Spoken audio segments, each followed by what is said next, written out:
All right, I got my coil wrapped and covered in the wires, covered with shrink tube. The rotor, I added the fluid, and it turned out to turn nice and quiet. So what I did is I put a piece of metal back tape over it. Now, the tape that I use is something I got from Walmart that was built as waterproof tape. What kind of tape to use here? Well, I would just say I recommend the metal back tape.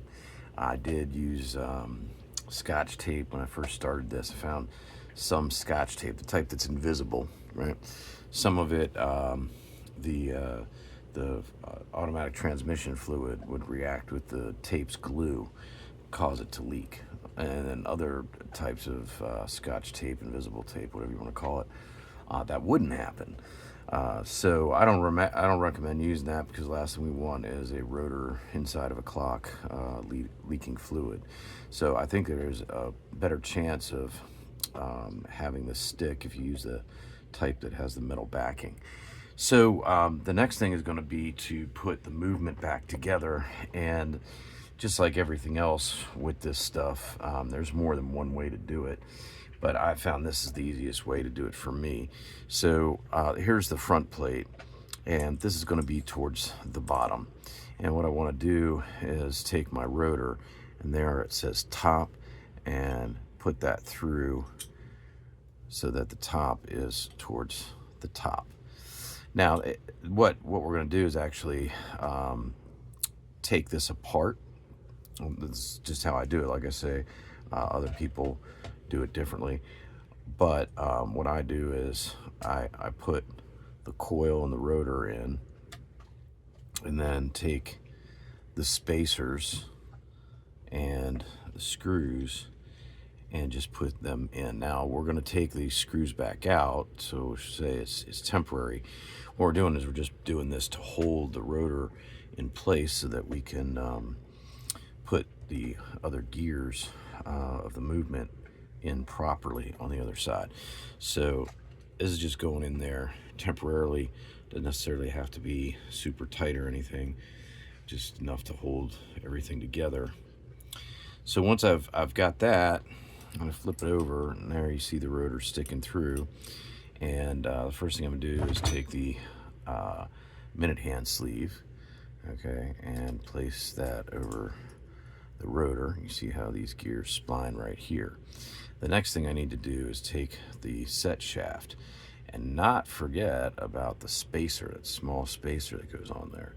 So put that on the set shaft, and then drop the set shaft down through there. And you'll notice that these gears spline right there.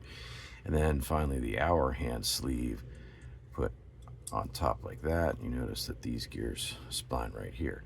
And the last thing we need to do before we close it up is take the power indicator shaft and drop it in there.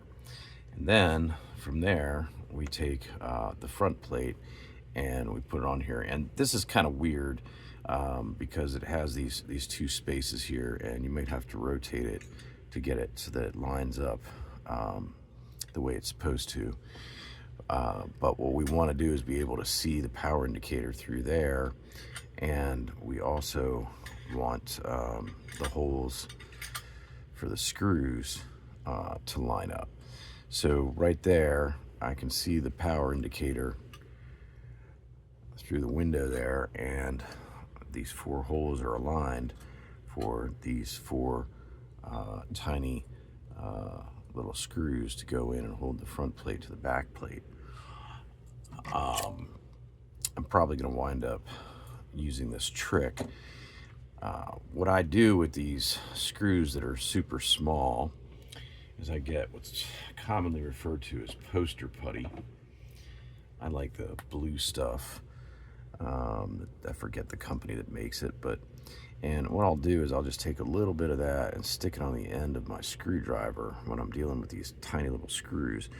And then what I can do is put the screw on there, and that poster putty will hold the screw in place long enough for me to start threading it, and it makes life a little bit easier.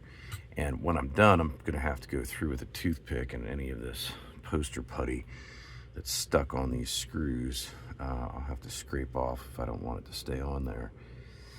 But and so yeah, this is it. And then what the next step is going to be is going to be to put the back of the clock on, and then we're going to have to set the power indicator so that it will work correctly. Now, I will just tell you that with the power indicator, I don't have a good way to do it. Maybe somebody knows a good way to do it, and you can drop it in the comments. So what I wind up doing is just using super glue to attach the counterweight to the shaft, and then add super glue to add weight until it behaves properly.